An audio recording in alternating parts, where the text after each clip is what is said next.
Hi everyone, I'm your host Shweta and welcome to another exciting episode of KiBloc Show. Today is just a very special day and we have a mega Halloween special episode. We are introducing a brand new segment of KiBloc podcast interview. And we are going to kickstart this segment with none other than Charles Hoskinson. Charles, welcome to the KiBloc Show. How are you doing today? It's great to be on KiBloc. How you been? I'm doing great, Charles. Being a Cardano community member for past 3 years and today interviewing you, this is such an incredible moment for me. Well, I hope I can live up to the expectations. Oh, you're already doing that. All right, so today we are going to discuss a few things. Sure. One of the most important things is related to 29th October's Goguen product update. Then we'll be discussing about the latest version 2.4.0 of the Daedalus wallet. Also, we are going to discuss censorship issues which Cardano is facing on multiple platforms from the time of its inception, especially latest incidents related to Wikipedia censorship on the Cardano page. That being said, let's discuss. As per the latest update on 29th October, the Cardano team released the October development updates. How pleased you are with the latest Goguen product updates and the timeline provided by the team? Well, this is a really complex thing because we're doing four things at the same time. There's a team working on Basho, and that one's not too hard because it's a mostly independent pile of work that will inevitably be written in Plutus. There's a team that's working on improving Shelley. We're not exactly where we need to be with the Stakepool experience, and there's still a lot of grumbling around a lot of issues there. And there's a huge amount of work that's ongoing to make sure that everybody gets happy there.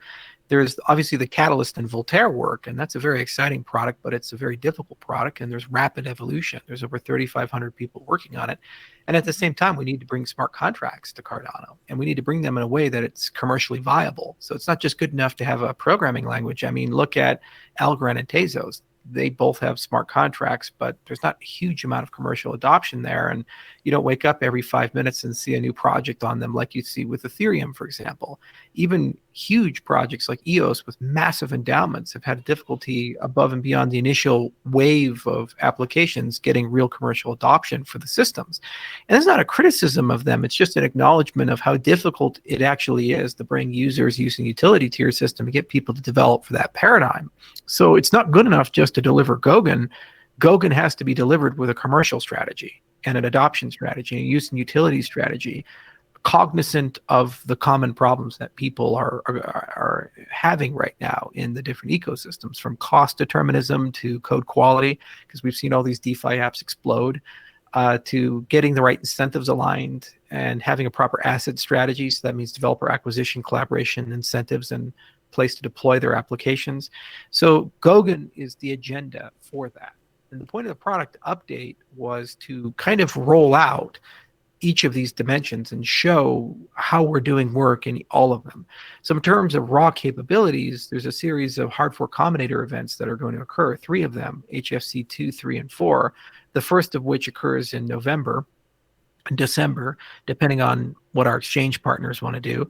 And then the later ones will occur in Q1 and of next year and so forth. And those basically bring in the raw capabilities, like the native asset standard and the ability to link to side chains, and then ultimately Plutus itself and the extended UTXO model into the system. In the meantime, there has to be a huge thread of work that happens with like the ERC-20 converter and partners like SingularityNet and others to start bringing in use and utility and bringing in adoption to the platform. And so you kind of have to balance both of these things at the same time, and both teams kind of work with each other. And what happens is that we can have the freedom, because we're building it with commercial partners, to make some changes before we do the HFC events to basically make it better for everybody. So overall, I like the agenda. The velocity looks good. You know, we're following proper agile. We're got a great amount of points every 2 weeks. We've quantified the entire workload. We have a beautiful picture of all the things that we need to get done. We had the same picture actually as we got close to the launch of Shelley when we announced that in May. And then we worked really hard in May, June, and July and got it done. And the exact same thing is going to happen here, in addition to all of the Voltaire work, in addition to all of the Shelley work. So instead of doing one giant thing like with Shelley, we're now doing 3 giant things plus kind of a side project for Basho. And somehow we've managed to not only get that done, but also accelerate every single few weeks. And so it's an exciting time for me. I was a bit dismayed, though, by some of the community reception. And I think it's just a mismanagement of expectations, or perhaps an unrealistic expectation of what this is all about. People are expecting us to announce, oh, blah day, we'll flip a switch, and then all of this stuff is just magically going to happen. I mean, you could have a smart contract system running. There's over, I think, 500 blockchains that have smart contract capabilities. That means nothing. You have to have that with use, utility, and adoption, and you have to be useful for a bunch of application domains. And that's a process, and it takes time to bring these partners on board. And the point is that that infrastructure is now turning on to enable that sales pipeline, to enable these things to occur. So this is a process of systematic month-by-month building. And what I thought we demonstrated is not only do we know how to do it, we've de-risked the actual doing of it. It's not an open question of will this take 2 years, or will this take an undetermined amount of time. It was more like we can get this entire first wave of the agenda done within a reasonable time frame, about 6 months, give or take. Start to finish. And let's be clear, once we have all those capabilities, there's still a long tail of things to do. Ethereum's been working on its dev tooling for over 3 years now.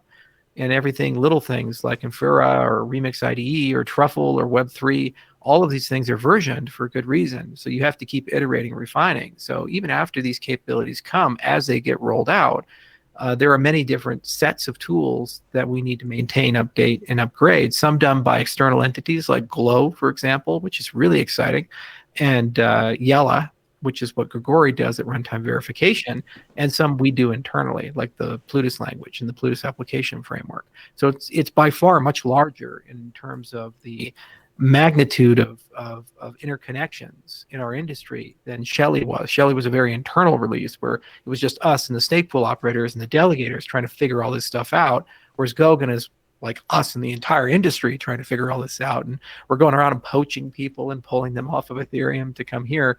So it's a lot of work, and it's much more collaborative. The other thing is it has to work well with the DC fund. Mm-hmm. As Catalyst evolves, people ask, well, I want to build a product or project on Cardano. Where do I get the funding for that? Well, that's what Catalyst is all about. And so that has to evolve fast enough so that there's just-in-time funds available for the hundreds of projects that are going to come to keep that momentum going so that we can compete with Ethereum. So there's a lot of stuff that has to happen, but I'm very comfortable with the progress we've made. I totally agree with you, Charles. Being an investor and Stakepool operator, I have noticed the enormous amount of efforts made by Cardano team. According to one of the most interesting update, and this one I'm sure will make fellow Stakepool operators very happy, is related to continuation of D parameter with the same pace beyond 50% mark. Do you want to share more about it, and how do you think this will support Cardano network?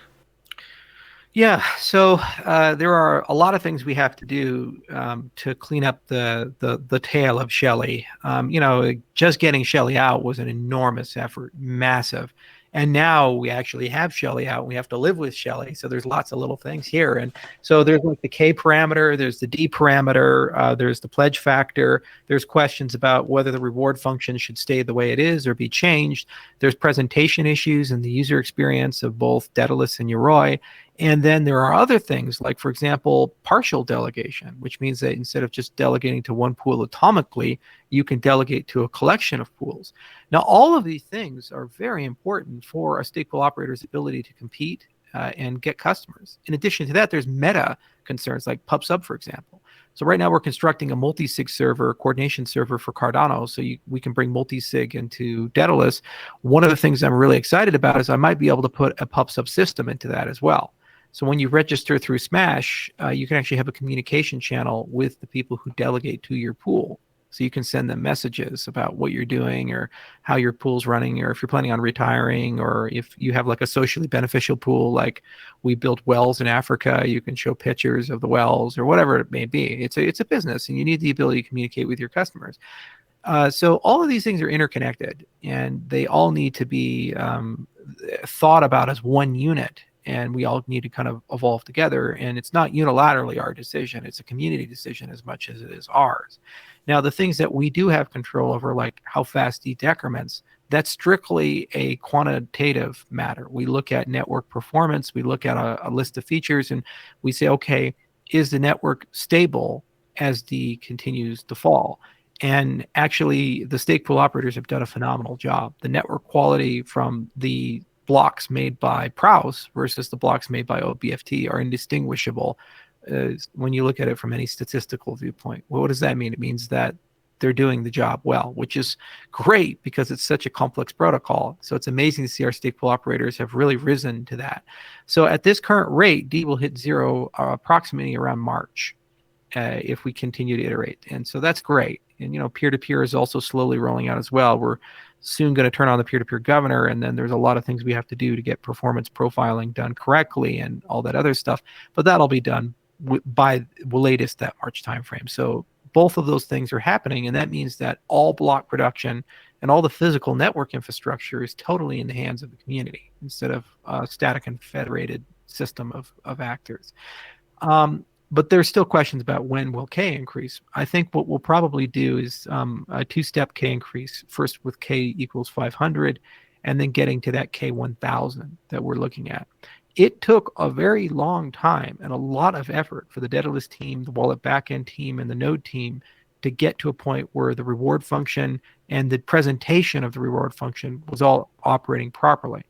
And this was a little jarring for our ecosystem with Daedalus 2.4. Suddenly we went from all these green tiles randomly sorted to 150 green tiles and a bunch of gray tiles. And everybody complained about it, saying, oh my God, you're killing all our small stake pool operators with this. But realistically, what's actually happening is you're seeing the consequences of K at 150. So when K goes to 500 and K goes to 1,000, then that's actually going to massively improve. You'll have a lot more green tiles. But we need to move beyond the green tiles. We just need to move into coalitions where groups of pools get onto a portfolio and people delegate to an entire portfolio via some proportion. So maybe 5% to Alice and 10% to Bob and blah, blah, blah. And then that means the stake pool operators have incentives, especially smaller ones, to work together to basically have those relationships with people. So this is the beginning of a very long conversation, years worth of conversations of different ways to present the stake pools, different ways to give them metadata, better ways to have them communicate with the people who have staked to them, and so forth. But I think the reward function and the network parameters and the reward parameters will reach a stable equilibrium sometime during Q1 of 2021. And at that point, it's less about those parameters and it's more about the business itself and your ability to attract customers and market the pool and work with fellow operators and form those coalitions and so forth. Now, what's really exciting is we're also building an identity center for Cardano, and this is going to be built deeply into the guts of the product. So it will be built right into Daedalus, and Prism will be that infrastructure under the hood. Well, the same things that will allow you to register an individual identity will allow you to register a stake pool identity. And then what we can start doing, for example, is grouping pools together. So IOG, for example, has 20 pools right now. We'll reduce that number in a bit for the public pools. But even so, what will end up happening long-term in the GUI is we'll probably just consolidate. So instead of seeing 20 pools, you'll see one tile. And that tile will be a little larger because it has a larger effect on the overall market amongst 1,000 pools. So this is an example of a GUI that experience we can A/B test with the stake pool operators, the delegators, and other people, and then we'll through a series of conversations kind of get to a point where people are happy. But I believe very firmly in choice. So what I want to do is modularize the presentation of stake pools long term so that we have a canonical Daedalus IOHK way of doing it, but then community members can create their own orderings and rankings, and then the user can select them of which rankings they want to go with. And so that kind of democratizes it a little bit more, because you might have different metrics for ranking than what the scientists came up with. The scientists were looking at resilience and sustainability and performance. So they were considering, okay, we're making blocks. They weren't looking at, oh, well, it's better to have smaller operators than larger operators, or factors like that. Other people may create ranking mechanisms that actually follow that pattern. And so then they can advertise to the community, this is a more fair way, for example, of doing that. And the community members can make a decision of how that presentation looks. But it's going to take some time to get there, and it's a work in progress. And there's a whole group of people whose day job is just worry about rolling that out. And we're slowly but surely chipping away at it. That's just perfect, Charles. We are moving in the right direction, no matter if we are taking one step at a time. Alright, so my next question is related to Stakepool operators. Do you have a Stakepool operator community requested feature to pledge directly from wallet, part of any user story which Cardano development team is currently working on? If yes, how soon we can see this feature in Daedalus? My goal is cold pledging. I think it's a real bad deal if the Stakepool operator is having the value keys be on a live internet connected machine. I think it's a better deal that your money, your pledge, and anything related to the control of the pool that live on a trusted hardware device like a Ledger or a Trezor, because you can't get that compromised. And we can do all kinds of cool things with security there, like multi-sig, hardware enforced multi-sig, and so forth. And it's very low cost. I mean, literally, it's like a $200 device. That's not a lot of money for a barrier to entry. But then once you've done that, then you can use your server or Daedalus or whatever as your interface, and then do the things you need to do. So we're working with Vacuum Labs to enable cold pledging, and I think the first step in that's going to be a firmware update that occurs in November, and we'll be able to use that feature to really get people where they need to go. Now, being able to pledge from Daedalus was never intended to be a Stakepool infrastructure. That's the delegator infrastructure, the consumer infrastructure. Stakepools has always been a GUI-free experience with the command line. Some people have built dashboards, and that's great. And actually, I think it's a good use of DC funds to actually build enterprise management software for Stakepool operators. But I think what we do as infrastructure providers is we have to enforce best practices where and when that makes sense. So separating a cold environment from a hot environment is probably what we should enforce, and we should have the software make that easy to do. And if you want to just collapse everything into a hot environment, make that harder to do, because ultimately you have less security if it's one system than two systems. From the Cardano community perspective, I know that people are very much interested to hear about the updates related to ERC-20 token converter. Can you share more details about ERC-20 and pre-production environment, or Mint, which is available for the partners who wants to migrate to Cardano from other market leads? Okay, so migration in itself is a pretty nuanced question, because you have different types of migration. So first off, you have an airdrop where you have, and we're going to do this as a proof of concept just to show it working. You can take any ERC-20 token. What we're going to do is try to take all of them, and you can just copy the ownership from Ethereum to the Cardano testnet. Okay, the Mint network. Great. And that means if you hold a token of one, you can redeem and play around with that token on the testnet. Okay, that's one thing, but you've effectively doubled the amount of tokens in circulation. Most token issuers don't want to do that. So when you actually talk about real migration, you have two ways of doing that. One is a proof of burn, where you destroy a token in one system and you redeem it in the other system. So they would retire the token on Ethereum and redeem the Cardano equivalent of that token. The other option is a little less committal and probably more practical, which is a two-way peg. So you lock the token in one system, and then it gives you a token in the other system. You destroy it in the other system to unlock it in the original system. So that's like a kind of a peg. So for example, SingularityNet, they might have a situation where AGI gets locked in Ethereum, and then you have a Cardano AGI. And then once you're done with whatever you're doing Cardano, you can destroy it in Cardano to unlock the Ethereum version. So you have a fixed monetary policy. You haven't created any new tokens or done that. And the ERC-20 converter can do all three of these things. It can do the airdrop setup. It can help you with the proof of burn migration, and it can help you with the two-way peg. So what's nice about that is it's a commercial conversation. And there's two layers to the commercial conversation. One is the accounting layer of what do you want to do? And then the other is the token policy of how does your token operate? And that's translation of Solidity code to Plutus code to actually enforce that. Whether you have a dynamic monetary policy or complex smart contract behavior or these types of things. So the point of the ERC-20 converters, it's a commercial program to engage with people who want to translate, and we have both conversations at the same time. How do you want to handle the accounting, and how do you want to handle the token policy? And then we come up with a plan for how to do that, and that can be a very aggressive plan where we even assist you with branding and communication with your community, or it could be a strictly technical conversation of how to do that. And it can be passive, where we just have all the documentation out there and you do it yourself, or it can be active, where we co-author the code with you. Like, for example, we write the Plutus code. In particular, we just finished training a course, Haskell course in Mongolia.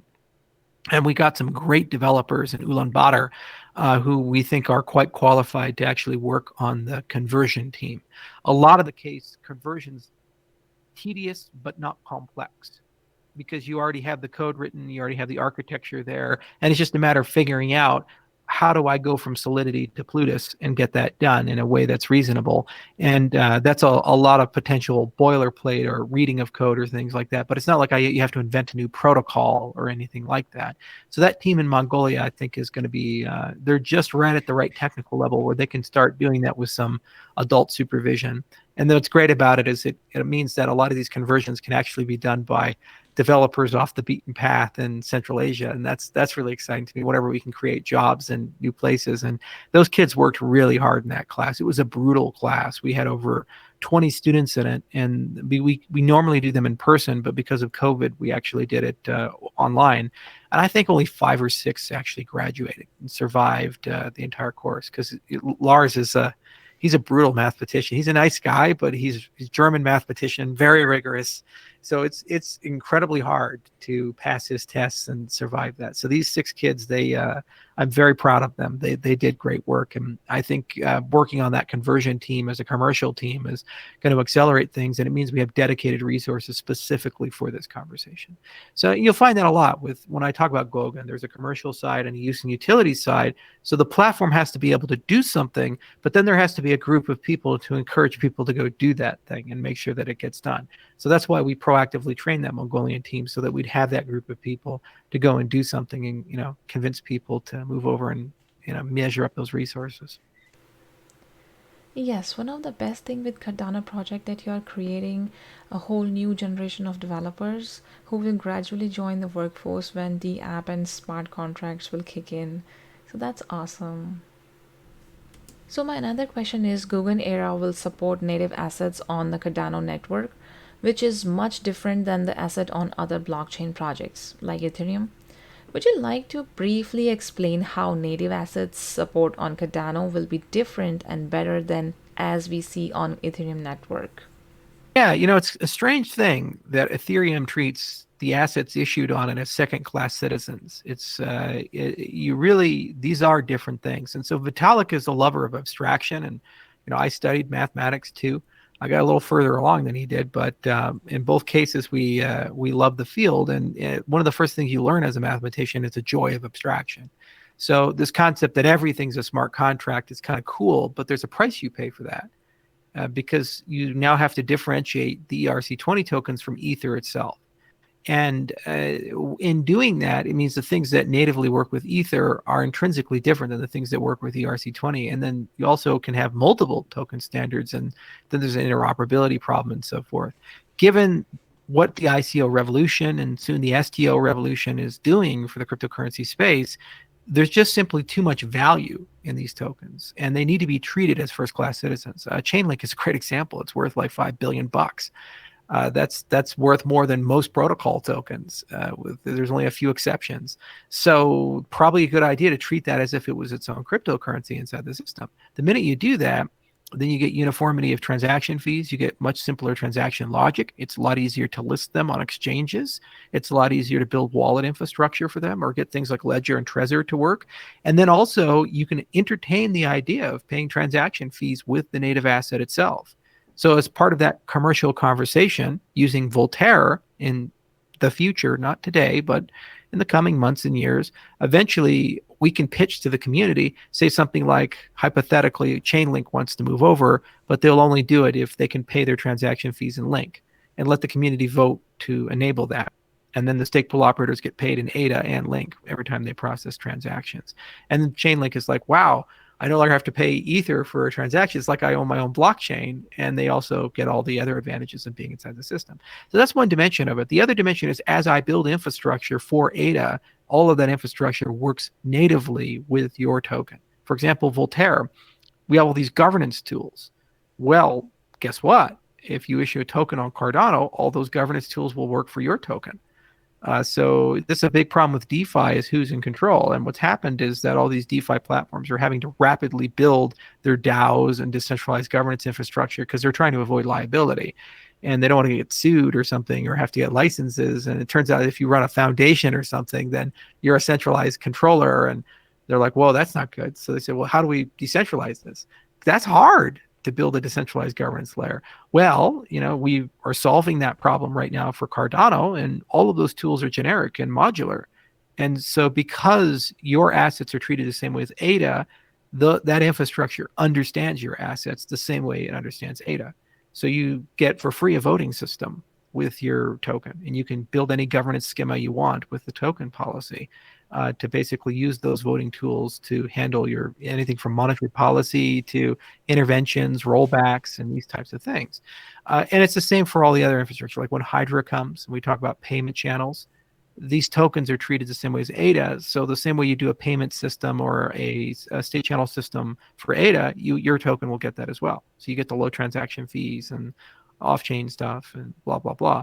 So that's the power of having native assets. It just makes a lot more sense given the size, scope, and scale of these things. And then you can offer a lot more to a token issuer than Ethereum is going to in both Ethereum 1 and Ethereum 2.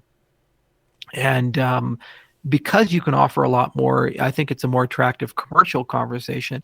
And ultimately, it's just the right thing to do. These were always intended to be multi-asset ledgers, Ethereum on up. In fact, the very time we announced Ethereum, we put issuing your own token on a T-shirt back in January of 2014.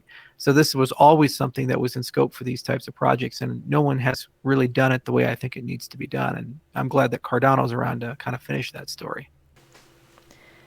Thank you so much, Charles, for providing a lot of information. Now, my next question is based on Halloween.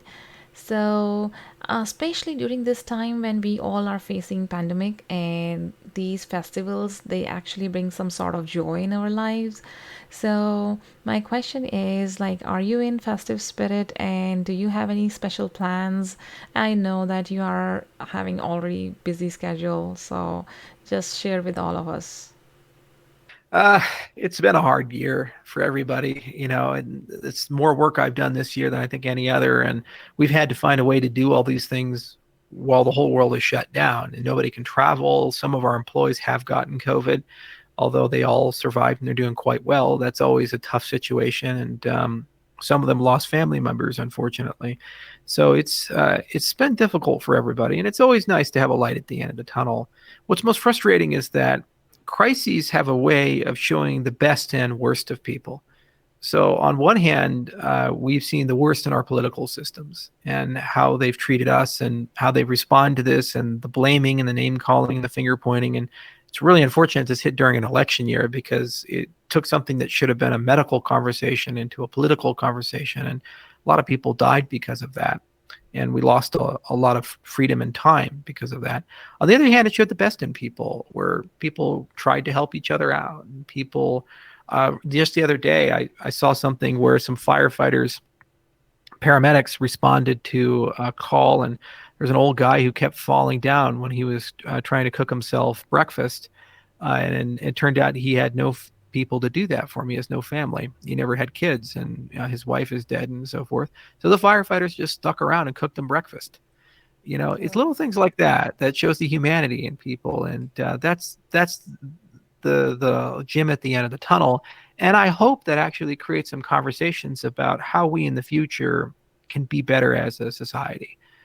One of the things I care a lot about is the developing world. And immediately after these lockdowns started hitting the world, I recognized that an economic depression that they cause is not just about rich people losing money or the inconvenience of being unemployed. It's going to kill people. Acute hunger is going to increase by about 100 million people, according to the World Food Program and the United Nations, and about 10% of them will probably die and starve to death. So as a consequence of these lockdowns, 10 million people are probably going to die of starvation, if not more. Mostly children, mostly the elderly, who are the most vulnerable people in society. So we have to, as a human race, take a step back and say, is that okay that when a pandemic occurs, we lose millions of people in a world where we grow more food than we eat? That doesn't make a lot of sense. And so my hope is that as we escape this horrible event, we can have a great reset in a certain respect and really start asking deep conversations about governments, deep conversations about consent and human rights and the allocation of resources, the production of resources, and we can come up with a better system. What's nice is our industry actually has something novel, because a lot of people are trying to frame this global conversation as capitalism versus socialism. How much capitalism do we have? How much socialism do we have? I think there's a third option where we can actually create completely new governance systems that we've never seen before and enforce them with blockchains and cryptocurrencies. And it also helps solve another problem that's becoming bigger and bigger every year, which is regulation of existential issues. The first problem we've encountered with this was nuclear weapons back in the 1940s. And now we've seen others, for example, like global warming, the rise of AI, and obviously the problems with genetic engineering and synthetic biology. Just seeing how quickly COVID spread tells you the dangers of an engineered version of COVID. What if somebody somehow finds a way to merge like COVID with Ebola, and you take the worst of both and blend them together? You can end up killing billions of people with something like that. And that can potentially be done by a small nation state, or it could be potentially done by a small rogue group of actors. So little things from a bat and soup can have catastrophic global consequences. And that's a lesson that I think everybody needs to learn this year. And we need a regulatory framework to handle all of that. And our industry actually has a collection of tools, not the only set of tools, but certainly a very promising one, where we can use that and preserve our freedoms and our human rights. And we don't have to embrace some sort of meta super government that's very China-esque with social credit and all of these other things. So, it's a time for us to focus on first principles and our family and friends and take care of each other, to punish the politicians and the governments that took a human and medical issue and turned it into a political one. And then it's a time to kind of have everybody take a step back and look at where the world is going. And hopefully we can come up with better answers than the ones that we had before. I hope so, because yes, this is the time when it's just when everybody is coming together, and sometimes you can see that people are thinking in different way. That is no, sooner or later everybody gonna get it. So why don't we just go outside and live our life normally? So then we have all perspective out there. Let's see how everybody will come to the common point where we can think about, like, this is the time we have to wear our mask and we have to take care of each other. That's very important at this time. Well, there's one thing that really deeply disturbed me, which is the world's treatment of Taiwan in this entire situation. If you actually look at the statistics, only 7 people have died in Taiwan of coronavirus for a country of 20 million people. Extrapolating that to the U.S. population, that means about 100 people in the United States would die, except, we lost 200,000 already from this. So you would ask yourself, wow, how did a country of 20 million people that's hyper-urbanized with lots of trade and travel, without doing a lockdown, manage to have this kind of a miracle? Because of the CCP's influence over global media, we're not even allowed to entertain that conversation. That's just one example of the politicization of this.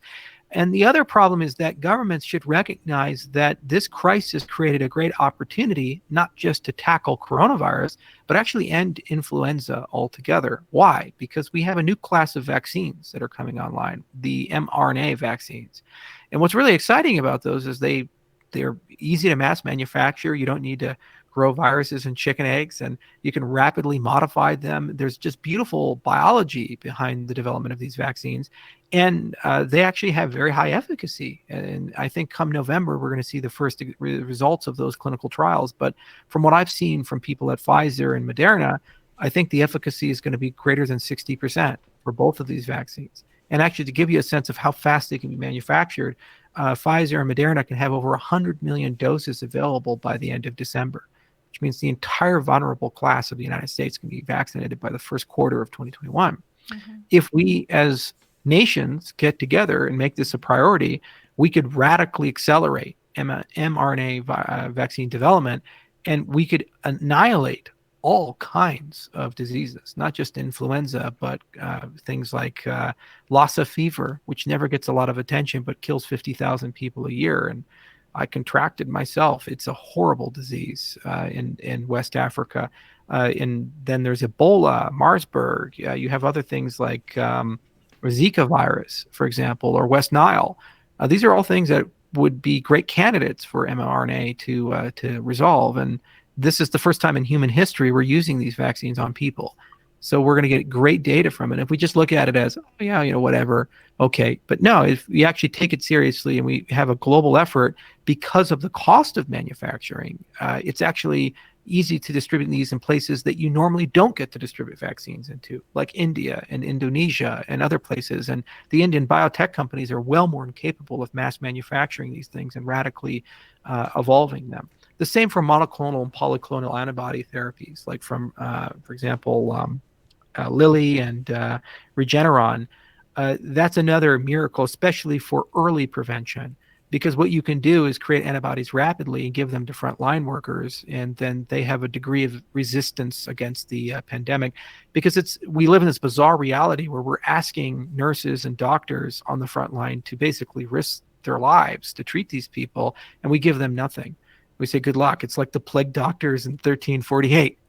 Go treat the bubonic plague. Good luck, everybody. Hopefully your pointy beak protects you. So this is something where you can rapidly make an antibody, give it to people, and they have a degree of immunity or resistance for months. So I hope coming out of this, there's a global conversation about improved PPE, reusable PPE, especially in mask technology. There's some great vendors like LG, for example, that's created H13 HEPA active filters on your face that are just great. And there's even a company called IO Air that has this crazy positive air pressure mask that they've developed. It's almost like a PAPR system, but you don't have to put the full hood on. And we can have that conversation, open source medical hardware like open source ventilators, and a lot of evolution in the treatment of viruses. And that's another thing I really hope that we can see. And then we don't have to have this conversation of, well, you're going to get it anyway, so why not just get herd immunity? Now we actually can do something much more proactive, like if this happens again, because it will, pandemics occur, we can do focused lockdowns on the vulnerable populations, and then we'll have a vaccine in 6 to 12 months, and then those focused lockdowns can go back to work. Meanwhile, the people who can safely get it, like children or adults, for example, in this particular pandemic, they can just operate as normally, and you don't have this catastrophic economic damage that we've seen across the entire world, and you can preserve liberties. So a lot of conversations around, but a lot of medical science that actually is going to improve, I think. Yeah, I'm so hopeful that by end of this year or early next year, we're gonna get some vaccine so we can help our community. So, and also ourselves. We'll have vaccines this year. I would put all my money that we'll have vaccines before the end of December, just because it looks like the clinical trial data from both Pfizer and Moderna is quite good. And actually, there's 8 vaccines that are right now in phase 3, and all of them are showing a lot of promise. Because at the end of the day, it's just like making an influenza vaccine or these other things. We've been doing this for a long time, and there's a lot of internal knowledge on how to do these things. It's just they're now bringing new vaccine platforms we've never seen, like protein subunits and mRNA, that are either they've lived in kind of more bespoke, specialized things, or they've never actually been used on humans before, and suddenly we're proving these things out on a global scale. And we're going to get great safety and efficacy data because we're doing phased vaccination. So the more vulnerable populations are going to be the first wave to get it. So before it becomes mainstream for everyday people like you and me, we'll have at least 50 to 100 million people who are vaccinated that we can actually draw from and use as a thing. So which will give people confidence that they should get the vaccine. So we should be able to get billions of people vaccinated before the end of 2021. And it's just incredible to see that happen. It's never occurred in human history to be able to roll something out that quickly. All right, let's jump back to Cardano updates. Latest Daedalus version 2.4.0 rolled with new functionalities to support saturation indicator, potential reward estimator, new edit table view, and tooltips. I'm sure from an end user perspective, they all are welcoming moves. Although, as you know, there are mixed feelings in Stakepool operators. I was going through Twitter comment and Discord discussions, and some small pool operators showed their concern that graying out small pools in Daedalus and a new ranking system will keep delegators away from small pools. I know that we are still in an early stage. However, without delegation, it's hard for small pool operators to even manage the running cost of a pool. I watched your latest podcast from yesterday and understood that IOHK and you are well aware of this issue faced by the stake pool operators. This clearly confirms one thing, that you acknowledge that stake pools are one of the pillar of the Cardano community and should be supported. So, how stake pool communities should responsibly respond to this situation? What do you think is the best way to handle this kind of pressure? And you can surely share one or two tricks. You also mentioned that to resolve this issue, the saturation mark should come down by increasing the K parameter. And do we have an exact timeline for K increment? I would like to have K increase to 500 in November if it's possible, and that would mostly resolve a lot of those gray tile issues, and then to 1,000 in early to mid Q1 of 2021. It just depends on things, but we need other things like hybrid wallets and partial delegation to, in my view, mostly resolve the issue for everybody, because it changes the way everything works. All I can tell stake pool operators is it's a new system, and it does take a little bit of time for the system to kind of work its way through. But here's the thing, we're committed to getting it done, and we're working together with people to do that. Whereas alternative systems like Bitcoin, for example, it's quite the opposite. They're committed to centralization. Everything they do pushes smaller operators out and basically says your barrier to entry is a $100 million ticket. You have to build a big data center, right, and build your own ASICs and these types of things. And that's never going to be the case with Cardano. K is going to increase, not just to 1,000, but if we achieve much higher capitalizations like Ethereum level or Bitcoin level, K could be sitting at 10,000 to 100,000 sometime in the future. And the network was designed to do this. It's just an economic parameter that's self-evolving. The problem is that you have competing desires and demands. At this stage in the product evolution, it's not completely about decentralization. It's also about network stability, and it's about network resilience and validating that the network can run by the community. Now, you would like that all the blocks are made by smaller actors than the same five guys over and over again, but you do need to balance all of these things. And that's the point of the D parameter, the K parameter, and other parameters of the system, is their balancing act. So, we just launched this thing in July. It's not really that long ago. It's just a few months. And we've already seen overwhelming progress and community support, which means that we'll accelerate things much faster than we anticipated. And then what will inevitably happen is there's a changing of the guard where these parameters are completely controlled by the community. And I'm doing everything in my power to try to get those levers and pulleys into the hands of the ADA holders. The problem is that you have to make sure that it's a fair system, and you have to make sure that the system protects not only your design goals, which is reliability and sustainability and resilience and the ability to recover from an incident, but also protection of the minority rights, so in this case the smaller stake pool operators and so forth, and increasing decentralization alongside the ability to evolve and converge to decisions.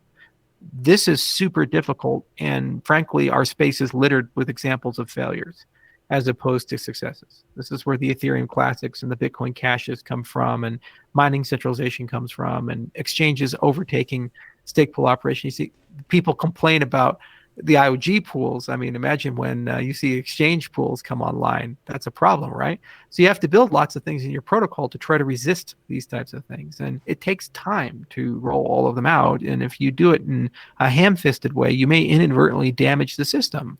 And if you do that, it takes a long time to fix it. And the problem is the media doesn't forgive you. They pretend like that problem's permanent, and then everybody just remembers you that way. There's no greater example of that than the DAO hack. When you think of Ethereum, oh, it's insecure. Vitalik didn't write the DAO code. The Ethereum Foundation had nothing to do with it. That was just a single application on the platform. The problem is the narrative came in that the DAO was insecure, therefore Ethereum is insecure, and that stuck with Ethereum for years and still plagues them. It's the same for Windows. There's millions of applications written for Windows. If one of those apps has a problem with it, people don't blame the application. They blame Bill Gates. They say, oh, Microsoft screwed me. So we have to be really careful as we evolve the system in the early days, because this is when the brand sets. So to the smaller operation, I say have some patience. And if it's not profitable to run a pool right now, okay, hang on there. And go and start forming stake pool guilds and work with us on user experience and alternative rankings and work through the CIP process. And we do hear you, we do listen, and we're doing everything in our power to get everything done. But do remember, the same developers who are working on your stuff are also working to try to get Goguen to market and Voltaire to market and these other things. And I have over 100 plus people working full-time just at my company on this. And then we have, I think, more than 10 companies that are working on Cardano in addition to us to try to get this done. But we can only do so much so quickly. And we're trying very hard to balance all these needs and responsibly roll things out. And, knock on wood, we've never had a security issue. And knock on wood, we've never had the network have to shut down, a big protocol issue, or any of these things. It's all worked out pretty well. I mean, just the upgrade from Byron to Shelley, we basically retired one cryptocurrency and turned it into another cryptocurrency, and it was done in a click of a button. That's never happened in the history of the cryptocurrency space to have that smooth of an upgrade. That didn't happen that day. That happened after 6 months of engineering work and planning and team members pushing very hard. And that capability is permanently in the system now. So when we do the Goguen upgrades, it's a click of a button. So similarly, when all this infrastructure comes into place, K can be much more elastic, and these ranking systems will be much more useful. It's a little painful when they're first rolled out, especially ask Bittrex about how painful the Shelley upgrade was, but they were a great partner, and we had to work really hard with them to get everything now where it needs to be. But now that it's there, the next upgrade is trivial for them to stay with inside the system. And the smaller operators, they have to understand and appreciate that. It's difficult, but it is what it is. And this is just how these things work. And I say, welcome to the frontier. It's emerging in new technology, and it's not always perfect or easy, but living on the frontier also has a lot of benefits. You get to be a pioneer in a completely new system, as I was with Bitcoin. And if you get it right, it can really have great benefits for you. And in the beginning, all rides are most of the time bumpy. So let's move to the next question. I consider Cardano as a global digital asset, and it should be in everyone's reach, despite their nationality. Although still there are countries which consider blockchain-based cryptocurrencies a potential threat. For example, India, a country of 1.3 billion people, which can be a potentially very big market for blockchain projects and cryptocurrencies. However, there are no set government rules and guidelines related to blockchain and cryptocurrencies yet. Indians still can't easily access cryptocurrencies. So, what should be done in order to overcome this hurdle? Because this issue is not related to just one country. In order to kick in mass adaptation, Cardano needs to find a solution to this problem. What are your thoughts on that? So I think you first have to separate the countries that really get and understand cryptocurrencies and blockchain technology from the countries that don't. I think the tale of two countries is China and India. China's government fully understands blockchain technology, and they're scared. about it because they like controlling everything. They like locking everything down. They have a great firewall. They control the flow of information. They even have a social credit system. So everything that China has done has been focused on control. And they're worried that if these systems get out of hand, it could hurt them. So obviously they're anti-crypto. And outside of regime change, that policy will not only continue, but get worse year by year. Whereas India, I think it's quite the opposite. I think it's a situation where the mid and lower levels and some in the federal government don't fully appreciate or understand blockchain technology quite yet. And it actually has tremendous potential benefits to India. And it's just a matter of education. For example, India is the largest remittance country in the world. And Indians all around the world suffer high remittance fees trying to send money back home to family members. It's a common occurrence. And there's all kinds of issues in the fintech infrastructure in the country. And there's efforts like Aadhaar and other things to try to create an identity system across the country. But these are slow to roll out, and they're plagued with corruption and problems and differing standards and so forth. So, India in particular is a very attractive long-term market because it's so diverse. There's so many languages, there's so many different religions, and there's enormous governance problems in running a country like that.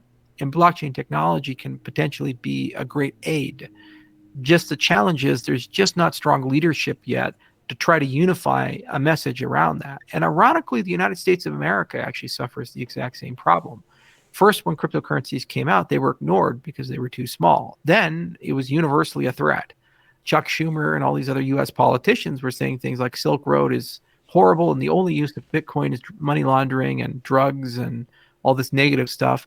And, we had things like BitLicense in New York City. So the government initially started fighting it, but then as the U.S. government learned more and more and more about blockchain, every layer of the U.S. government, from the state governments to the municipal governments to the federal government, started actually becoming much more open and having much more nuanced conversations. And we started seeing regional leaders form. For example, in the state of Wyoming, where not only did they start appreciating blockchain, they passed laws to a point where Kraken and my own company moved to Wyoming, and we have a comfortable home there.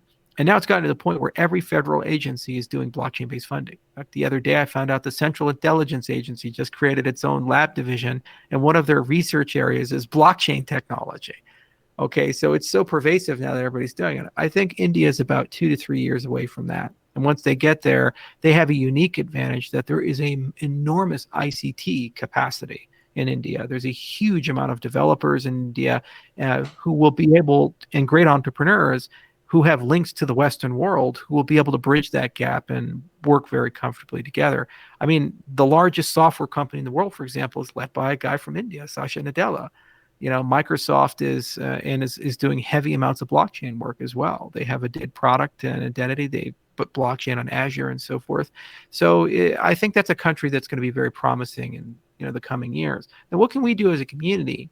I think we have to identify which countries understand it but politically cannot embrace it, like the North Koreas and the Chinas and so forth. Which countries understand it and are intending to abuse it in the global community, the Irans and the Venezuelas and so forth. Just the other day, Iran passed a policy where they want all the miners in Iran to sell their Bitcoin to the central bank of Iran so they can evade sanctions. And that creates problems for the entire industry.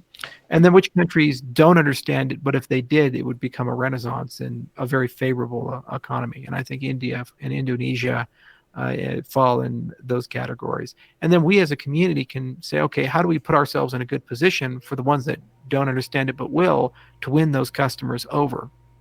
And in Ethiopia in particular, we went from a government that didn't understand it, was kind of slightly hostile because they have capital controls, to a government that actually is starting to rapidly embrace it. And that's to the benefit of their 107 million users. Education and infrastructure is the key.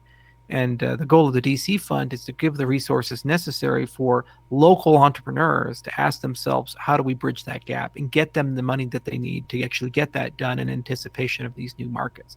And it can be everything from creating localized wallets that are in native languages, whether it be Amharic or Hindi or whatever the hell it is, or it can be getting an exchange built. It could be lobbying.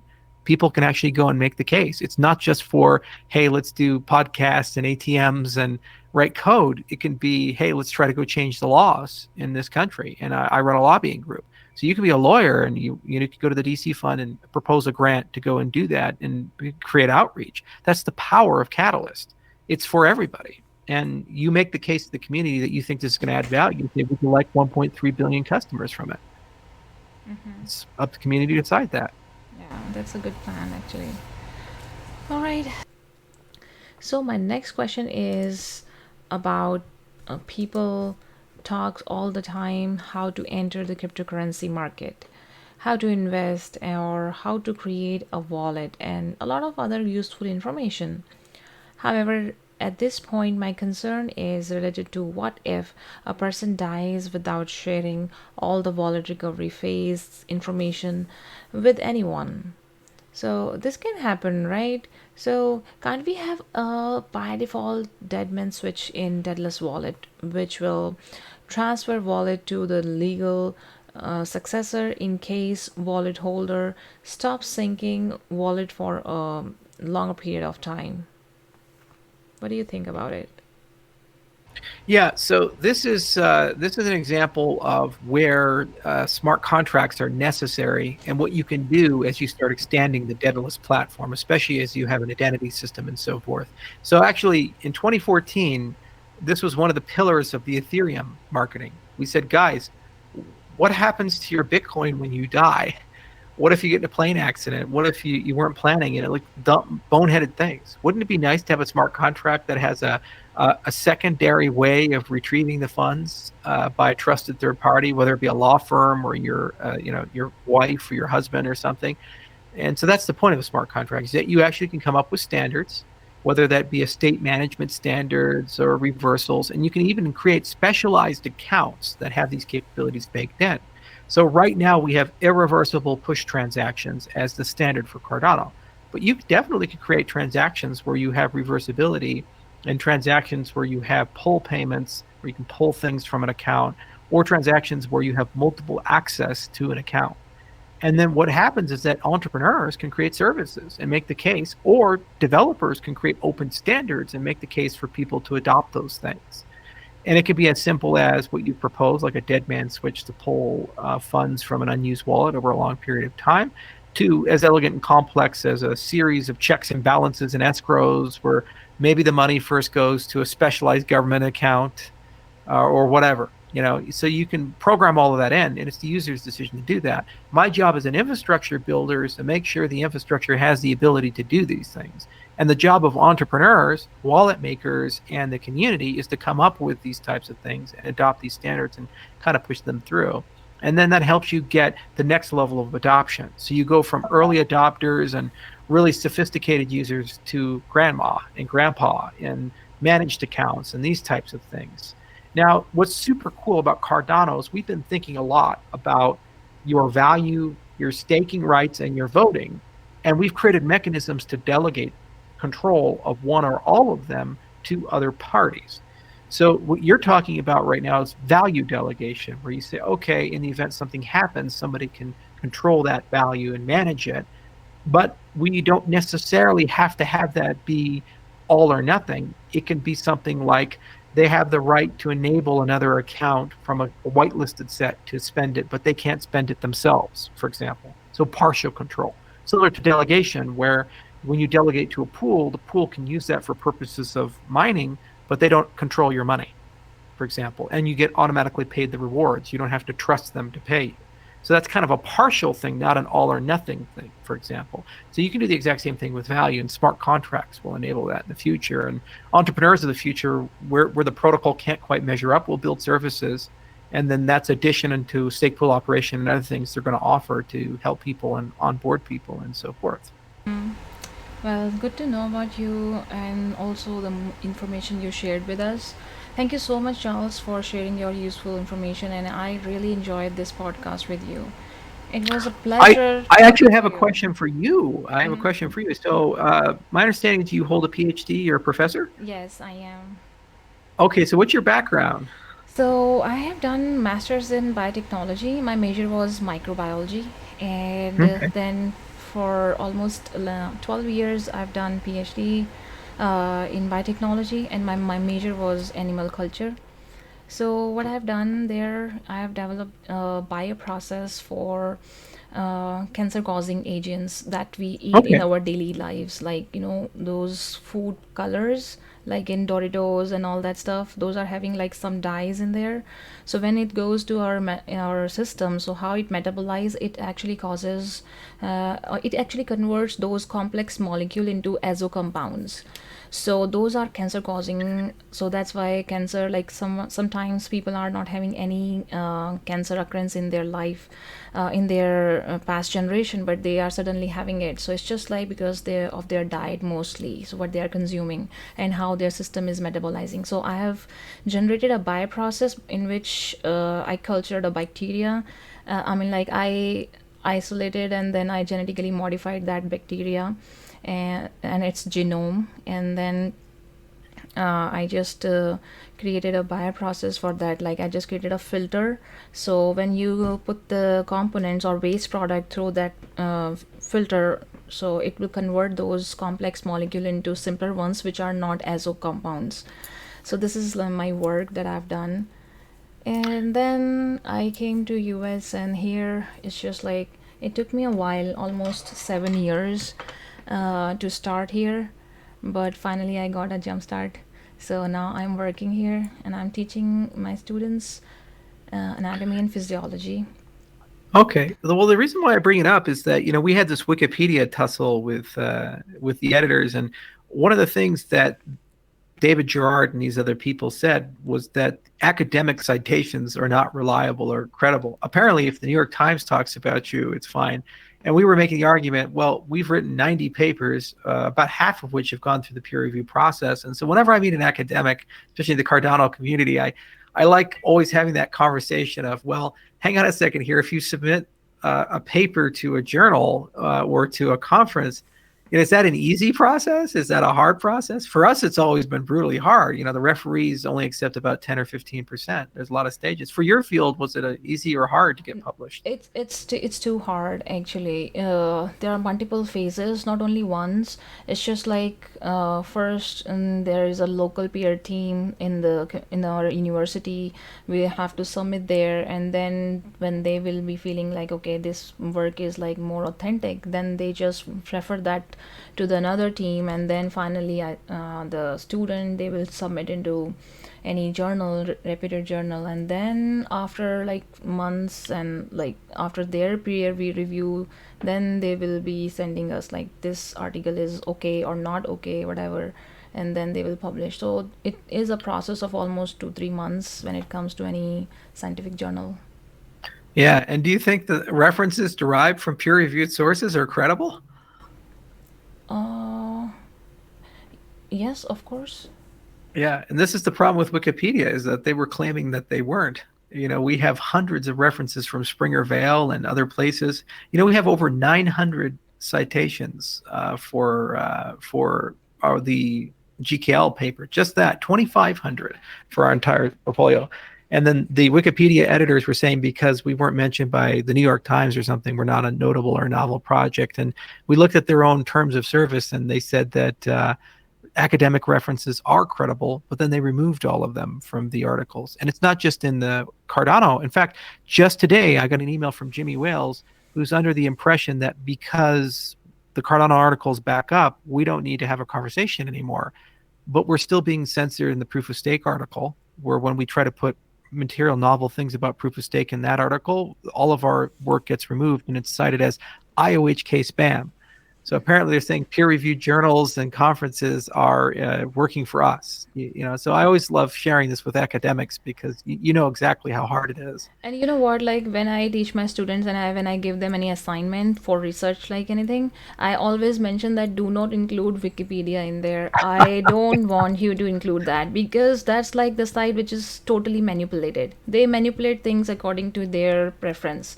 So I always ask my student, go with research articles, don't go Wikipedia. And most of the students, they prefer to be on like go Google, and then first thing comes like Wikipedia. I know why Right. you want your article on Wikipedia, because that has like more visibility to people. But honestly, I tell my students like, no, don't rely on Wikipedia. I don't want any reference from there.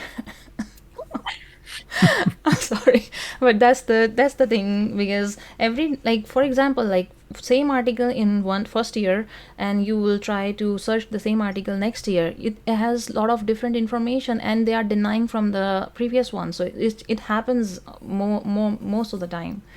So Yeah. that's my personal view. At the end of our podcast, we have a surprise rapid fire round for you, Charles. Whatever first thought comes to your mind, just respond with that. Should we start? Okay. Sure. Okay. Who is your favorite superhero and why? Haha, I loved Iron Man. Uh, I just like this idea of a guy who makes himself a superhero completely on merit. The problem with most superheroes is they're, by accident or they're born into it. Like Superman, for example, or Spider-Man, he just accidentally gets bitten. Now he's a superhero, and it's more of a story of, well, what do you do with the power and how do you act responsibly? Iron Man was just like, I want to be a superhero, so he just made himself one, and then he found a way to pull it off. And I was a fan of Iron Man long before the movie came out. It was a very different story. But Robert Downey Jr. did a really good job playing him. So I like that hero. Okay. My second question is your favorite horror movie. Oh, that's a good one. Nightmare on Elm Street. I think the whole Freddy Krueger series was really cool. This concept of, something that happens in your dreams has real life consequences. I'm a big fan of lucid dreaming, and I've read books on it and do it. And I've always wondered, man, I'm glad there's no consequences for what happens in dreams in the real life world. And Nightmare on Elm Street was kind of the thing where they introduced those consequences. Mm-hmm. And what is your biggest addiction? My biggest addiction? Mm-hmm. Oh, coffee by far. And if you talk to any mathematician, it's going to be caffeine related. I drink 2 pots a day. Okay. Are you a morning or a night person? Night person. Mm-hmm. What is your favorite movie quote? My favorite one? Favorite movie quote? Movie. Oh, my favorite movie called. My favorite movie. Yeah, it depends on my mood. I mean, if I'm in for like a good drama, There Will Be Blood with Daniel Day-Lewis was just so good. It's probably one of the best told stories and best acted movies that I've ever watched. I really like deep sci-fi movies, and there's just so many of them. But one of my recent movies that I was surprised how good it was and beautiful the story was a kind of an unknown movie called Moon. And basically, it's this guy who lives alone on the moon, and he's a helium-3 miner, and his only friend is this AI that he's with. And then he finds out that he's actually a clone.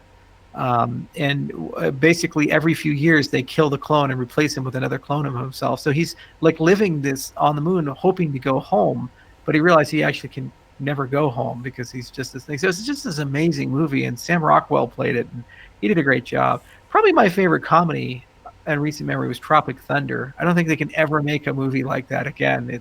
Hollywood has become too woke, but it was just a great interplay of these things. And I don't know, man, there's just so many great movies.